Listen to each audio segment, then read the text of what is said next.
automobile has changed the world we live in. Colossal networks of roads have reshaped the land, carving paths between cities and towns themselves, built around the needs of cars. But land-going vehicles are not confined to tarmac. And the true freedom and mobility afforded by automobiles is in their ability to take us beyond. In this episode, we venture from the rough and ready revolution of the military Jeep to the smart tech-driven future promised by the BMW Motorrad, and from the heavy-duty powerhouse of the Caterpillar Series 7 to the flying cars turning science fiction into science fact. This is the story of land power.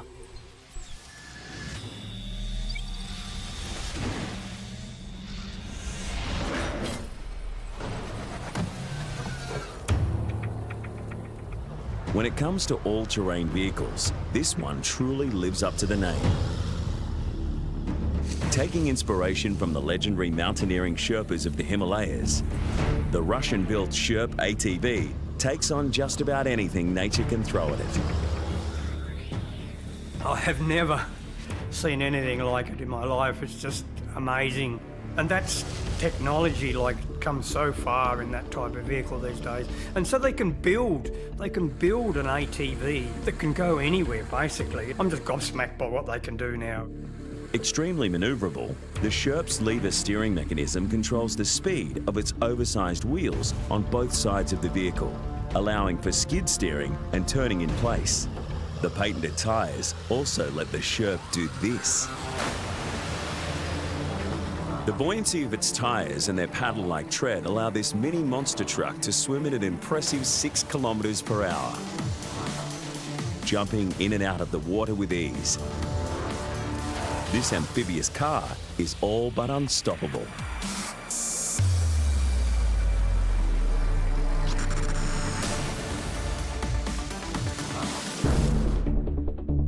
Running on ultra-low pressure, the tubeless tyres mould around obstacles, allowing the Sherp to climb obstructions over 2 feet tall. And self-inflatable, they can be adjusted for optimum performance over varying terrain. Sitting proud of the vehicle, the custom tyres are so large that in top-of-the-line models, they house additional fuel tanks.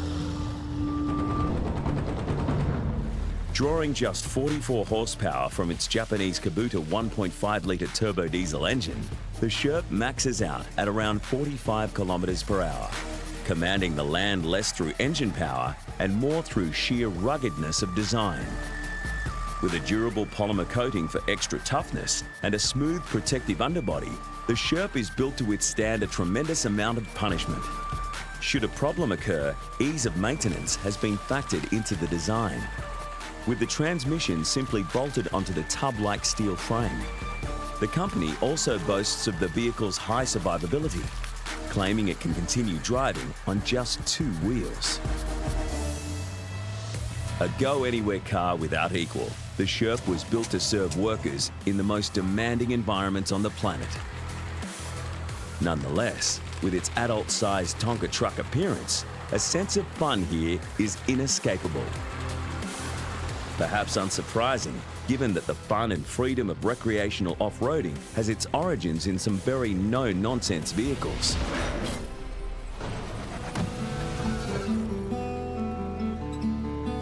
Vehicles like the Unimog. Few automobiles can boast the enduring success and celebrated versatility of the Unimog. Even fewer can claim to have emerged from such bleak circumstances. Entering production in 1947, the first of these universal motor vehicles featured all-wheel drive and a flexible frame integrated with the suspension, aspects that were unique at the time. Unbelievable climbing, the angles you can get them at is just amazing. Amazing off-road abilities, big, high, once again, high center of gravity, but great for troops, carrying heavy loads, that type of thing. Carrying power takeoff points and machinery mounts, the early Unimogs were put to use operating saws in forests or harvesters in fields. In the 1950s, with Mercedes-Benz taking over manufacture and industrial restrictions on Germany easing, the Unimog expanded beyond the farm, adding more powerful engines and more sophisticated technology, including different attachment systems for a wider range of jobs. The Unimog's potential was realised as a vehicle that could not only go anywhere, but could do anything, and the evolution has continued to this day. Adaptable to an endless array of purpose-specific customisation, Unimogs have been put to use in industry, military, emergency services, and recreation. A combination of car, truck and tractor, the Unimog has proved itself as the ultimate all-rounder and an indestructible living legend.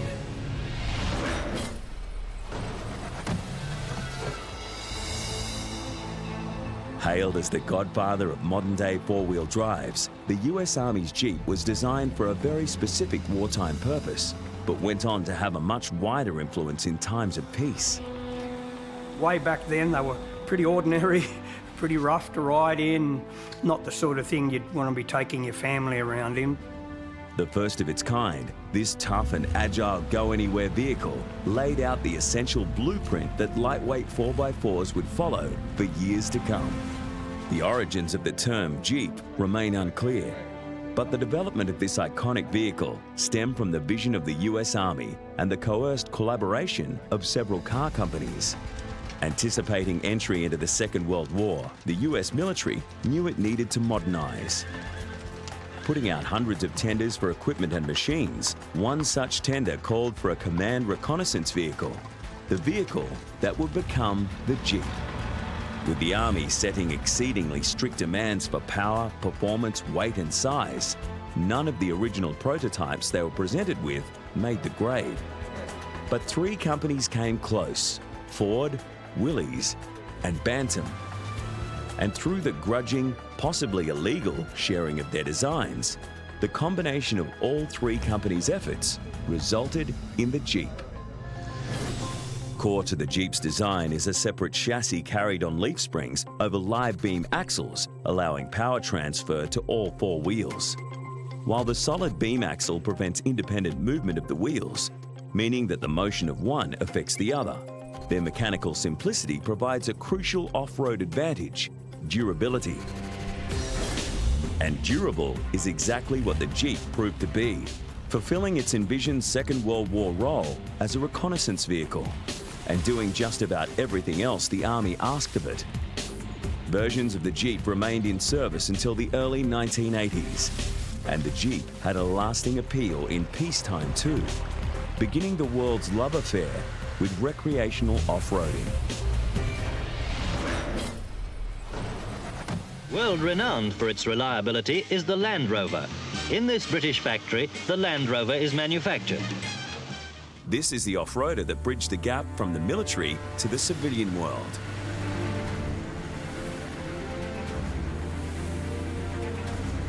With its origins in agriculture like the Unimog, and bearing more than a passing resemblance to the Jeep, the Series 1 Land Rover went from humble origins to open up the planet like no other vehicle.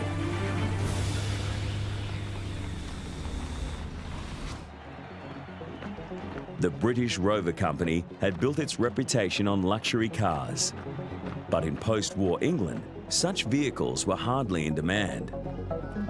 To remain in business in a time of austerity, a short-term solution was needed, and while driving his war surplus Jeep on his rural property, Rover's chief engineer, Maurice Wilkes, hit upon the idea of designing a civilian version of the wartime workhorse. Within months, his idea was approved, and the first series of the Land Rover was rushed into production. With two ranges of gear, too high and too low, the original Land Rovers used a transfer box to make maximum use of engine torque. Generally, the biggest difference between four-wheel driving engines and high-performance car engines is that a four-wheel driving engine is centered around torque and reliability, where that four-wheel drive is not going to be necessarily going very fast, but it needs to have a lot of strength, essentially, to get up steep cliffs or over boulders.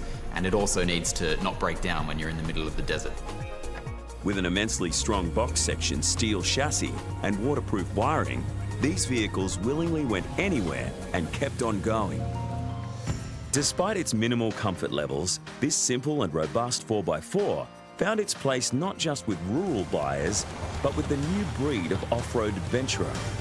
And with ready markets across the British Commonwealth and former empires, Land Rovers exported to Africa, the Middle East and Australia, giving access to uncharted and inhospitable parts of the world like no vehicle before.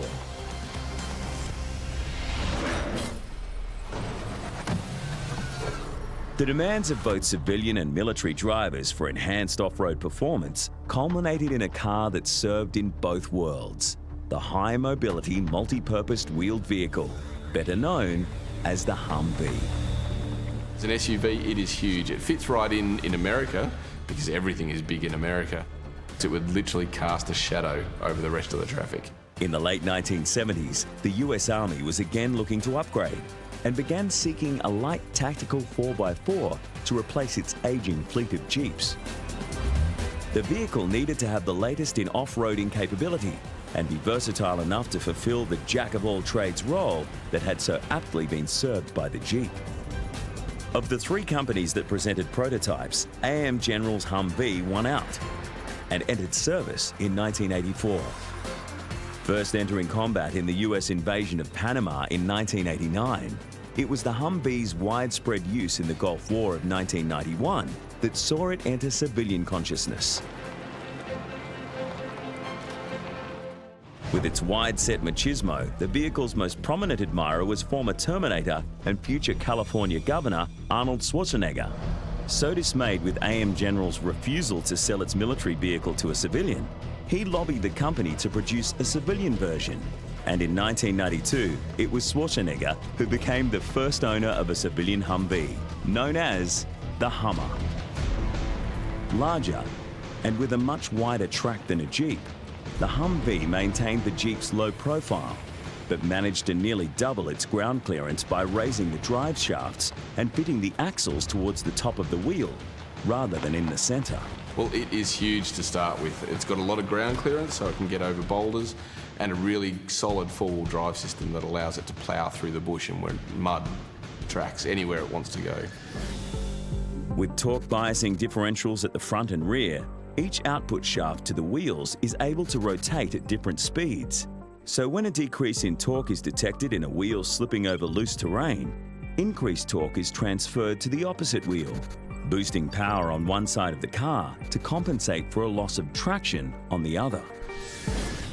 While its off-road prowess is beyond question, the Hummer's excessive size and poor fuel economy has made its transition to civilian life a controversial one.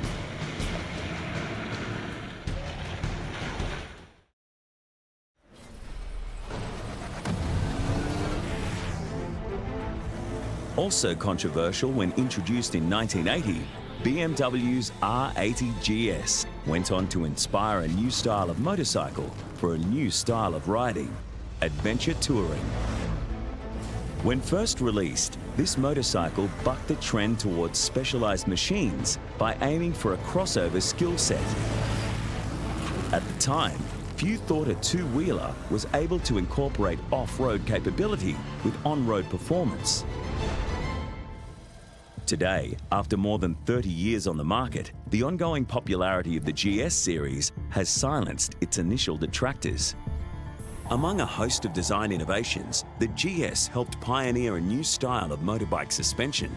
You've got long suspension travel, you've also got a 21-inch front wheel, and that also helps to absorb bumps, particularly if you're on the off-road surfaces.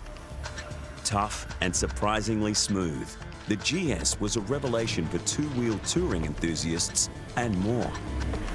Like the early four-wheel drives that preceded it, it was the versatility of the GS that saw it exceed expectations. The first successful production bike to provide off-road guts, on-road speed, and everyday practicality. The GS reinvigorated motorcycle design, taking bikes back to their roots as the original go-anywhere vehicles.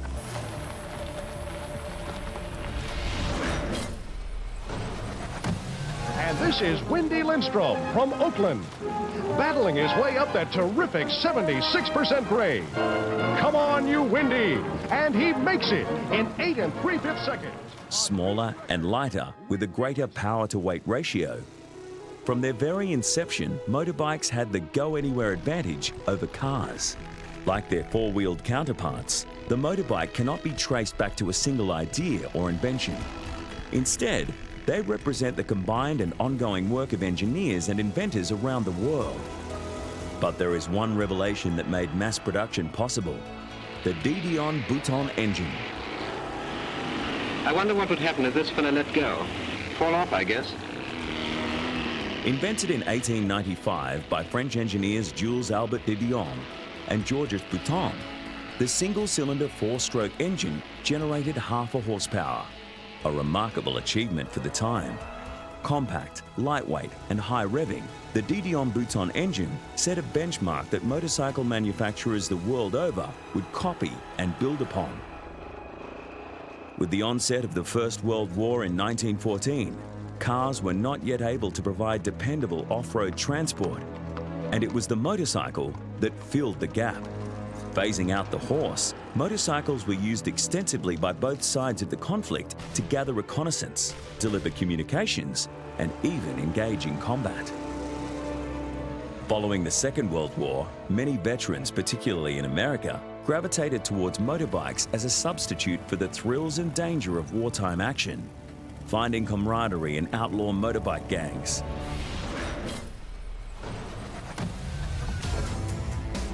And there was one bike that transitioned from an admirable service in the military to an image of rebellion on the road.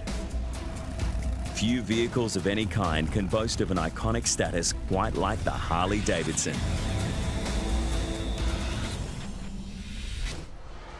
Celebrated in pop culture and supported by the company's own clever marketing, these bikes carry with them an aura of bad boy mystique, American individualism, and of course, power.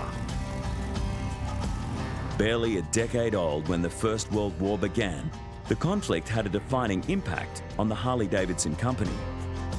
Dedicating itself to the production of military motorbikes, when hostilities ended in 1918, more than half of the US Army's estimated 20,000 bikes were Harley Davidsons. This translated to a market of returned soldiers already familiar with and fond of the brand. And by 1920, Harley Davidson had grown to become the world's largest motorcycle manufacturer.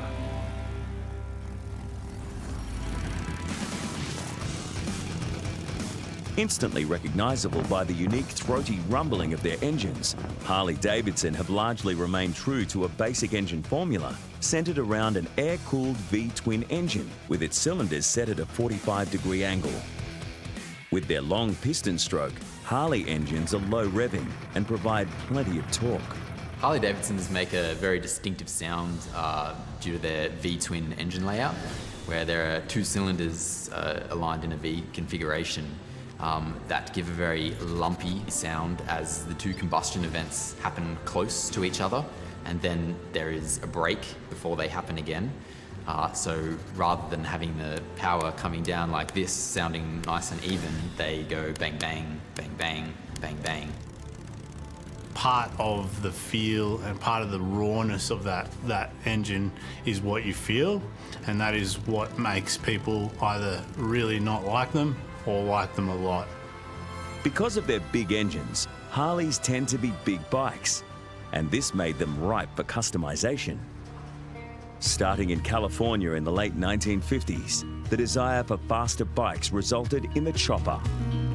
Stripping motorcycles of all unnecessary parts, DIY enthusiasts took to chopping up factory frames and welding them back together to produce lower and lighter vehicles capable of greater speed.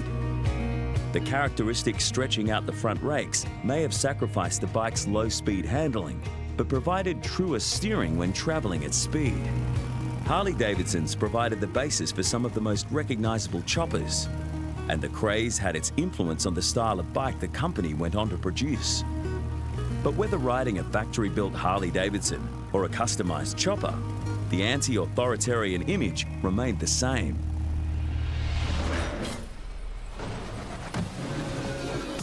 Debuting in 1970 as the XS1, the Yamaha XS650.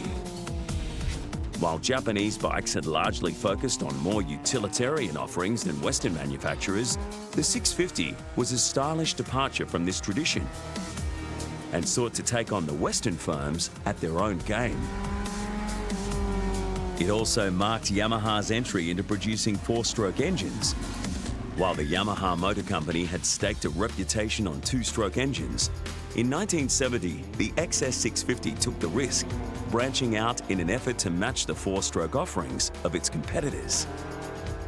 In four-stroke engine, you have valves that controls precisely the amount of air going in and exhaust gases coming out. So to produce more power, even in motorbikes, you do need four-stroke engine. And Yamaha's engineers were up to the challenge. Having collaborated on the high-performance Toyota 200 GT car, their four-stroke credentials were proven, and it was a scaled-down version of the Toyota's engine that made it into the 650. Affordable, reliable, and enjoyable, the XS650 was a groundbreaking bike for Yamaha, spawning a 13-year production run and a particularly devoted following among flat-track racers. And it was racing that proved the technical triumph of Japanese bikes to the world. From the early 1960s, the big four Japanese manufacturers, Honda, Kawasaki, Suzuki, and Yamaha, became the dominant force on the racing circuit, with bikes offering more power and better performance than their American and European rivals. After the Second World War, Japanese engineers were banned from producing aircraft. They went to the automotive industry, and that's where the Japanese basically started producing motorcycles. Success on the track translated into success on the sales floor, with factory-bred racers available to a power-obsessed public at a competitive price. But for all the thrills of enhanced acceleration and knee-dragging cornering on the road, the true go-anywhere nature of motorbikes is seen when they leave the ground altogether.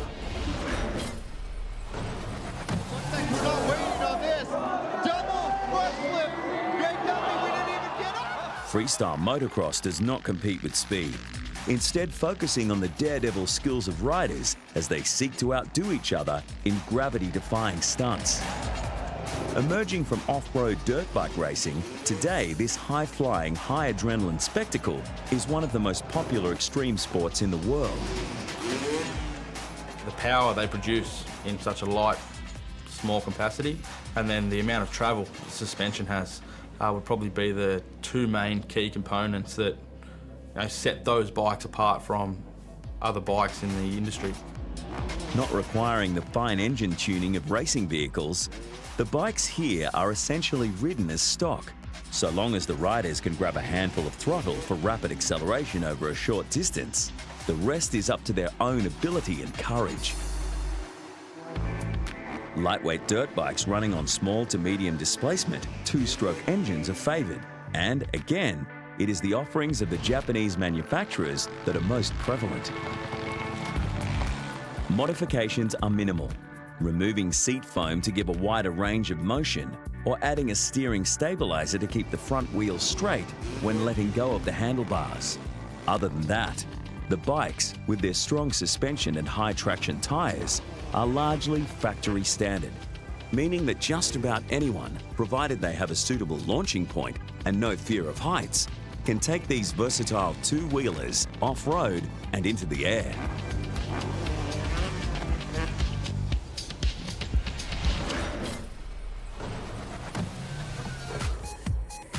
Unveiled as a part of BMW's vision for the next 100 years, the Motorrad is the motorbike of the future. A future where helmets and leather are a thing of the past. With self-balancing wheels and gyroscopes serving to keep the bike upright, even at a complete standstill, the stability of this concept vehicle is set to eliminate the need for safety gear as well as a kickstand. And with a degree of autonomy in its driver-assisting technology, a late reaction from the rider will see the bike take over to balance itself out, essentially making it an anti-crash motorbike. A visor replaces both the helmet and the instrument cluster, with its integrated screen providing a heads-up display. Controlled by the rider's eyes and simple finger gestures, these data goggles collect information from the environment and feed back as little or as much detail as the rider desires.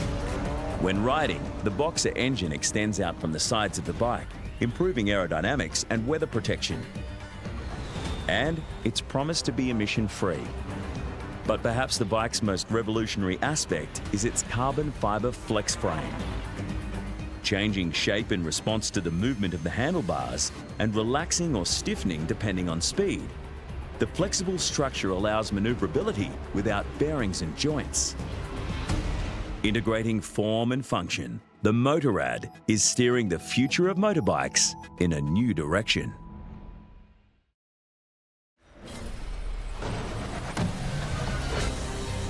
In the here and now, for many work vehicles to have go-anywhere freedom and functionality, size matters.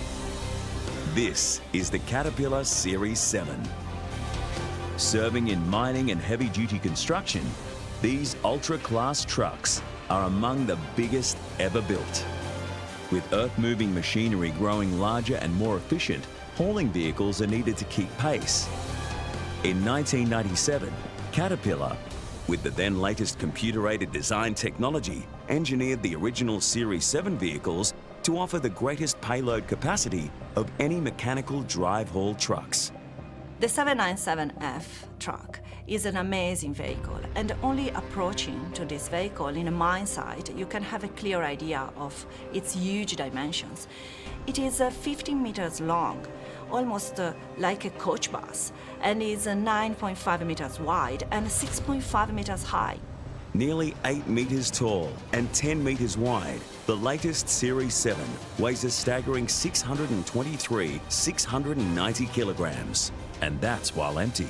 With a suitably enormous pillar-like hydraulic suspension system, the real heavy lifting is done by the 6 specially designed Michelin radial tyres, each weighing over 5 tons. All this powered by a turbocharged 20-cylinder 4,000 horsepower engine.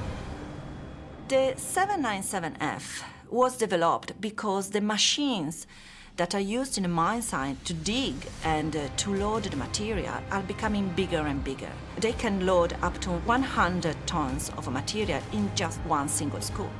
Owing to the Caterpillar's exceptional size and weight, they cannot be driven on public roads. Delivered to site in pieces on the back of 12 semi-trailers, assembly requires a team of 7 Caterpillar mechanics working around the clock for 20 days. One of the most exciting things about this truck is to climb the ladder in front of it. And when you reach the cab, the view that you have from this lever, that is like staying 2 stories off the ground, is amazing. A huge truck with a huge role to play, the Series 7 range works in the service of even bigger vehicles.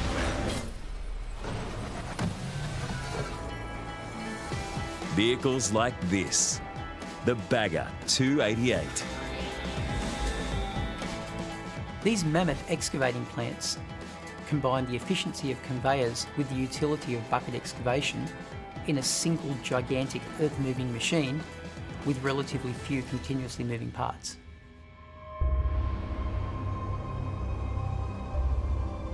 The Bagger 288 can move the equivalent of 30 football pitches in the space of an hour. A mobile strip mining machine, the Bagger 288, is truly mountainous, a handy attribute when your job is literally moving mountains. Taking 5 years to design and manufacture, and another 5 to assemble, upon completion in 1978, the Bagger took the record as the heaviest land vehicle in the world. After 23 years of service at Germany's Hambach coal mine, the giant excavator had exhausted supply and needed to make the move to a new mine some 22 kilometres away. Travelling at a leisurely 10 metres per minute, this equated to a 3-week journey. Sitting atop 3 rows of 4 Caterpillar track assemblies, each 3.8 metres wide, the weight of this epic excavator is incredibly well distributed.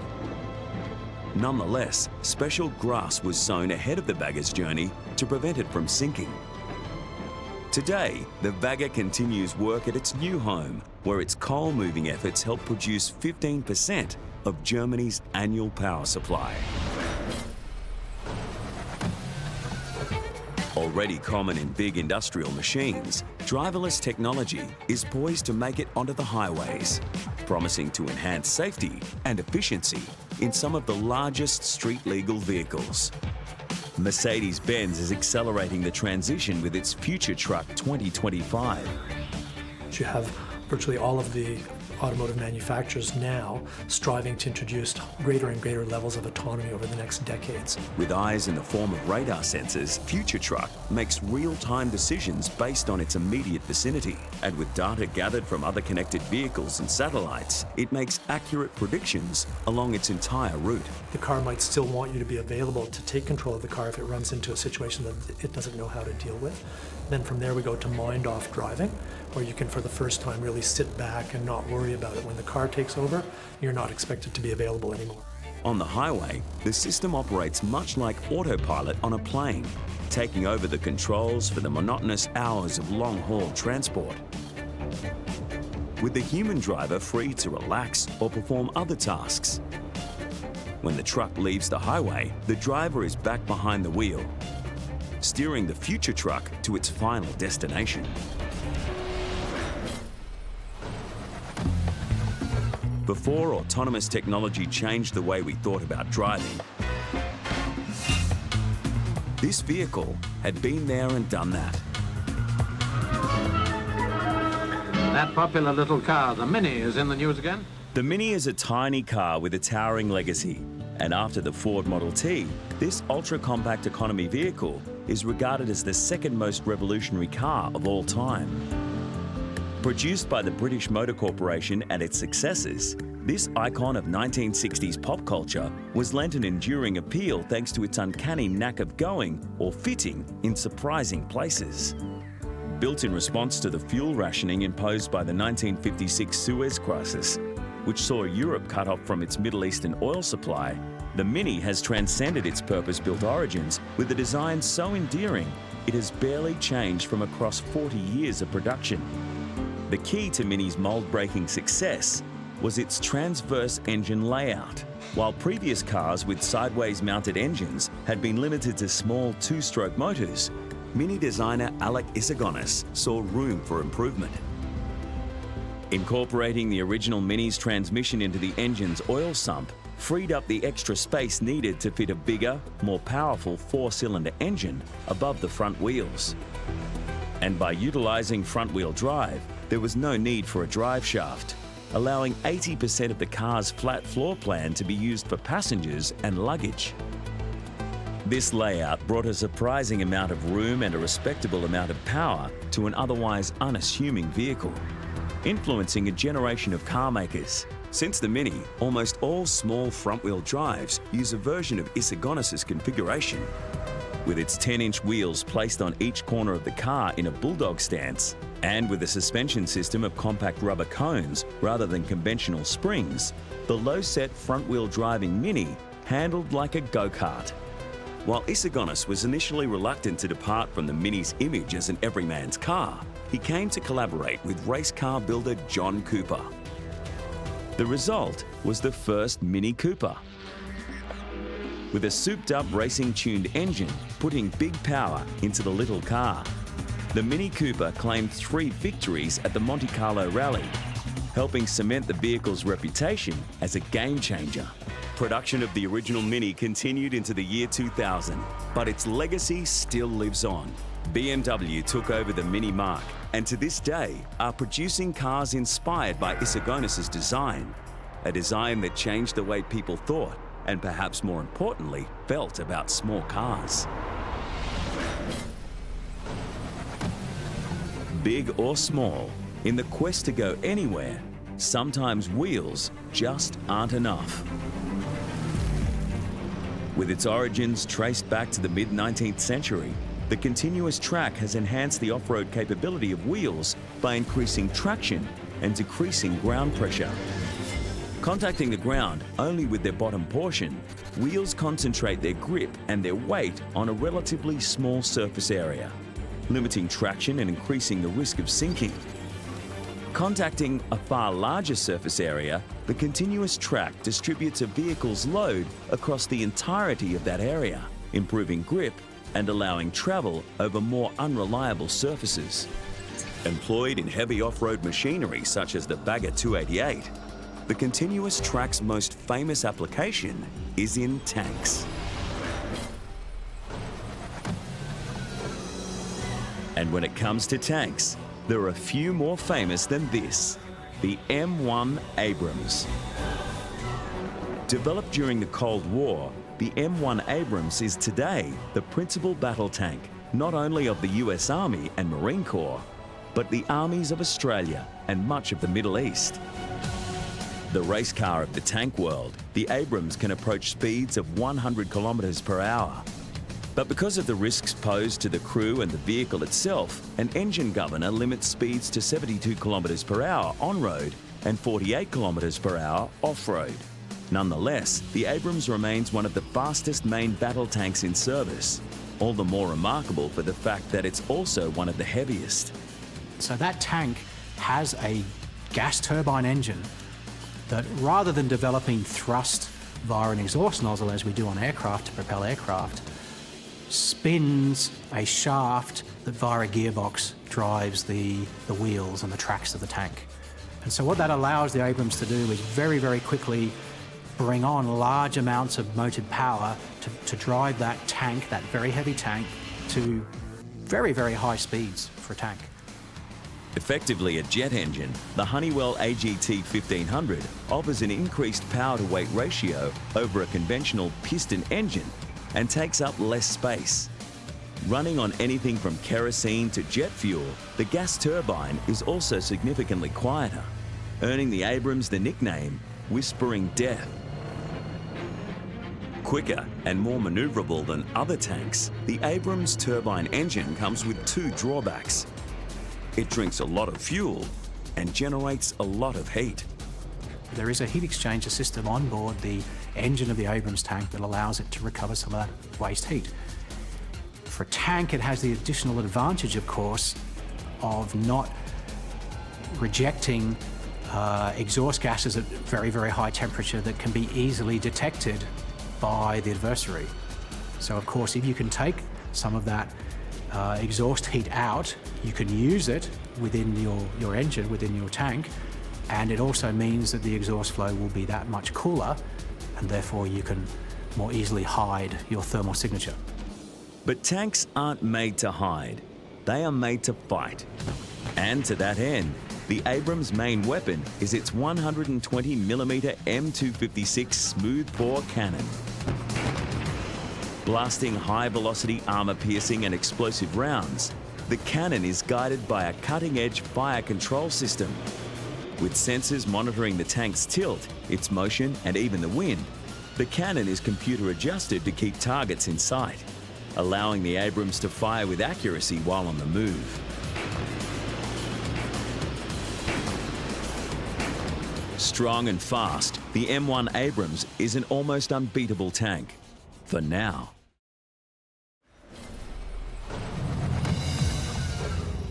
In the world of military technology, the battle for superiority never stops, and new innovations are always waiting in the wings. Innovations like this. At the US government's Defense Advanced Research Projects Agency, better known as DARPA, the search to find new transport systems has led to the rise of the machines. Machines that borrow from nature. Rather than reinventing the wheel, DARPA and engineering company Boston Dynamics have turned their attention to the efficient methods of movement developed by animals over 4 billion years of evolution. The Legged Squad Support System, LS3, is in essence a robotic pack horse. Let's go back to cowboy days when you had your pack horse. That's the same concept, except this thing is a robot that follows you around. It can carry a lot of weight and go up and down terrain and do all those sorts of things. So you don't have to feed it. The motorised quadruped uses a combination of cameras and laser sensors mounted in its head to negotiate rugged terrain. all while carrying over 180 kilograms of equipment. Intended to relieve the weight burden carried by military dismounts, LS3 was designed to operate alongside ground troops. They look like, quite literally, look like large dogs or mules. Four-legged, and it just follows them around.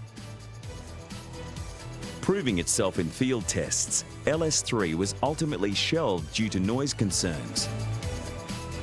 But it provided the launching point for the next generation of animal robot. The cheetah. While this running robot may not yet match the speeds of the fastest animal on Earth, it can cover over 12.5 meters per second, making it faster than any human. Coming along in leaps and bounds, animal-inspired technology is set to change the way we think of going off-road. Going off-planet, more traditional wheeled vehicles have made remarkable achievements. So we kind of take advantage of being able to build cars and vehicles on the Earth. You know, we know friction, we know how it stays, but the lunar dust is drastically different. You know, there's a reason we've always had those pictures of, you know, someone's footprint landing in the moon and that footprint still being there. That's because lunar soil is drastically different than Earth soil. While officially named lunar roving vehicles, these cars, taken to the moon on the last 3 Apollo missions in the early 1970s, will be forever remembered with their affectionate Moon Buggy nickname. Weighing a little over 200 kilograms, these lightweight compact vehicles were folded into 3 parts for storage in the cramped Apollo lunar modules. After assembly on the moon's surface, each buggy ran on a series of 4 electric motors mounted in the aluminium wheels. Producing a total of 1 horsepower, it was enough to clock up a top speed of 18 kilometers an hour in the low-gravity atmosphere.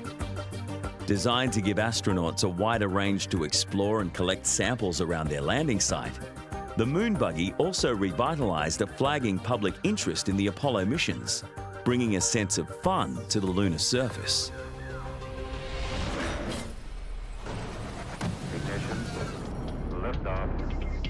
Today, the cutting edge of off-planet off-roading is all business.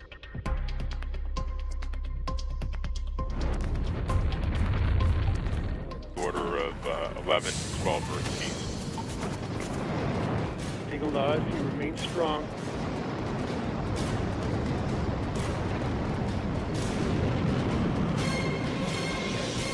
Touchdown confirmed. Receiving. Touching down on the Red Planet in August 2012, this is the Curiosity Mars Rover. The 4th unmanned NASA rover sent to Mars, the Curiosity is the biggest and toughest of them all. So you have to build special tires, special traction, special dust filters, because, you know, if you get finely grained dust and it's going to clog up your dust filter, you know, think of how many problems we have just driving into work every day. But then your work is on Mars, and the destination is you not dying, right? You know, it's such a dramatic scenario that these things have to go through. They have to be robust, they have to be rigorous. And I think we take for advantage the fact that some of the Mars rovers have passed a decade. While previous Mars rovers ran on solar energy, Curiosity runs on plutonium oxide. As the radioisotope decays, it gives off heat, which Curiosity converts to electricity through its thermoelectric generator. Going nuclear also brings more power, and despite being the heaviest of the Mars rovers, Curiosity moves at twice the speed of its predecessors. With a powertrain free of moving parts and a fuel source with a 14-year life expectancy, this nuclear power plant on wheels is set to keep on keeping on. To make sure this is the case, Curiosity utilizes NASA's rocker bogie suspension system. Foregoing axles or springs, this spider-like assembly of jointed titanium tubes is more robust and better balanced. The system allows the rover's 6 wheels, made of aluminium so thin that they flex like rubber, to move independently, maintaining constant ground contact over even the most difficult terrain. This balanced distribution of force provides maximum traction to all wheels at all times. Initially piloted by remote control from Earth, Curiosity has largely switched to autonomous navigation. You've had rovers robotically going on Mars for over a decade, and I think it's just amazing how well that engineering has come to make that happen. Because they're not designed for a decade. You know, NASA designed something for a definitive mission, usually anywhere between 3 months and a year, but you know, to get year 7, year 8, year 9, year 10, it's just amazing how well it works.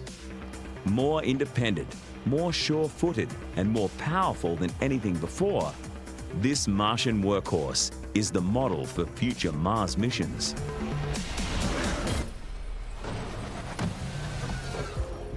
Using the same design platform as Curiosity, and even a few of its spare parts, the unnamed 2020 Rover upgrade is less a different model and more a different mission.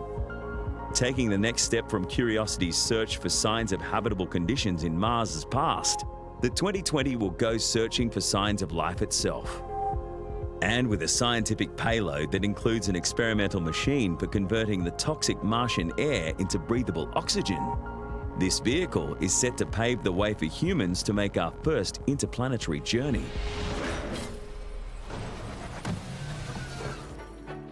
Back on Earth, the long-held science fiction promise of flying cars is close to becoming reality. Classed as a roadable aeroplane, the transition is, as the description suggests, a hybrid car and plane.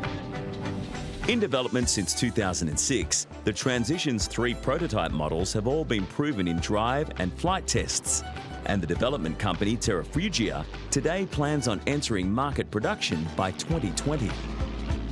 Designed to fit in a standard household garage, in drive mode, the 2-seater carbon fibre vehicle operates via a typical steering wheel and foot pedals and carries other standard car features such as bumpers and airbags. With a top speed of 110 kilometres per hour and reasonable fuel economy, upon reaching the airport, the Transition really distinguishes itself. Within 1 minute, its electromechanical wings fold out and the rotary 100 horsepower engine transitions to drive a pusher propeller. Provided the driver has a sport pilot license, they can take the twin-tailed light aircraft to an altitude of over 3 kilometres and a cruising speed of over 170 kilometres per hour. In the air, fuel economy takes a nosedive, but the Transition is hardly designed to appeal to conservative motorists. And with the air allowing commuters to travel straight as the crow flies without speed limits, this vehicle of the not-too-distant future is set to create a whole new genre of off-roading.